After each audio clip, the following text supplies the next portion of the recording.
Assalamualaikum warahmatullahi wabarakatuh. Nama saya Gadis Sultan Hasanah Nabil, saya dari TRPL 2A.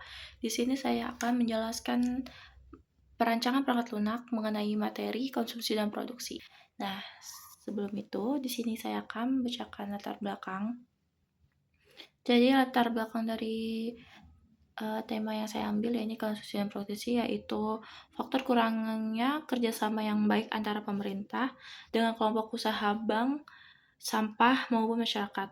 Dampak yang muncul akibat terjadinya penumpukan sampah ini seperti pencemaran tanah, pencemaran udara, kemudian pencemaran air, dan adapun banjir.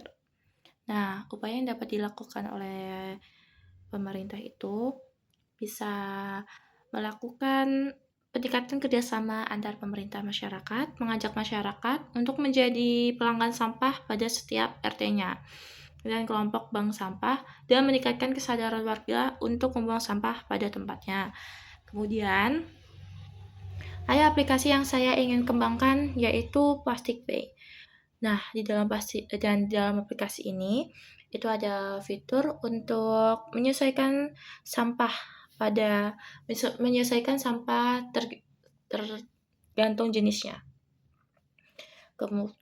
Kemudian aplikasi ini mampu juga melacak sampah-sampah yang ada di kota-kota besar. Nah, jadi kalau misalkan ada sampah-sampah ini, aplikasi ini bisa mendeteksi tempat ini banyak nggak sampahnya, ada nggak sampahnya, kayak gitu.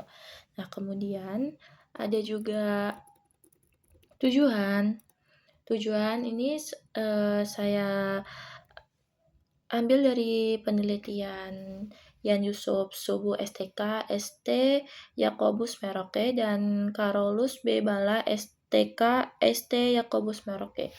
Nah, untuk mengkaji secara mendalam dan menemukan bukti perihal faktor-faktor penyebab penumpukan sampah plastik dan bagaimana dampaknya terhadap lingkungan, Merauke, Papua Selatan, data primer diperoleh melalui observasi lapangan, wawancara mendalam, dan dokumentasi. Wawancara dilakukan terhadap 15 informasi secara langsung di lapangan, yaitu ada pengurus kelompok bank, sampah mandiri, terus ketua-ketua RT, para petugas kebersihan masyarakat.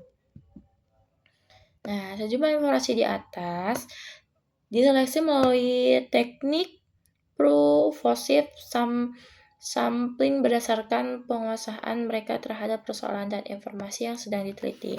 Hasil pengolahan data dengan menggunakan pendekatan deskriptif kualitatif menunjukkan bahwa ada 4 faktor yang menjadi penyebab utama terjadinya kasus penumpukan sampah plastik yang ada di kota Merauke. Nah, kemudian aplikasi ini menggunakan metode pengembangan continuous integration atau continuous development. Ada Microsoft Service Architecture called Native Development. Nah, untuk aplikasi kompetitornya ini adalah dari aplikasi Plastic Pay. Nah, kemudian ada kelebihan serta kekurangan.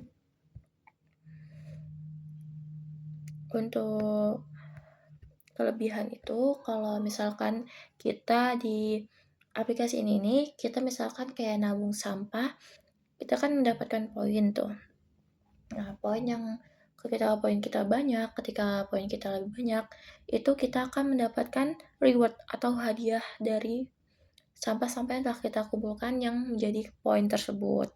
Nah, habis itu sampah yang kita tabung juga di situ bisa dijadikan dana, bisa dijadikan uang kayak gitu. Kayak dari hasil koin-koin yang dikumpulkan itu bisa ditarik melalui e-wallet seperti Dana, GoPay, OVO, dan lain-lain. Nah, untuk kekurangannya itu kan tadi saya jelasin untuk aplikasi ini itu melacak sampah-sampah di kota-kota. Nah, untuk kekurangannya itu dia tidak bisa melacak di daerah kecil atau yang daerah belum kota gitu, kayak desa-desa gitu. Jadi itu belum terdeteksi. Sebenarnya kan sampah itu kan ada di mana-mana. Nah, jadi itu sebenarnya yang perlu dideteksi sampah itu nggak cuma kota-kota besar. Kemudian untuk aplik kemudian untuk desain itu seperti gambar di atas.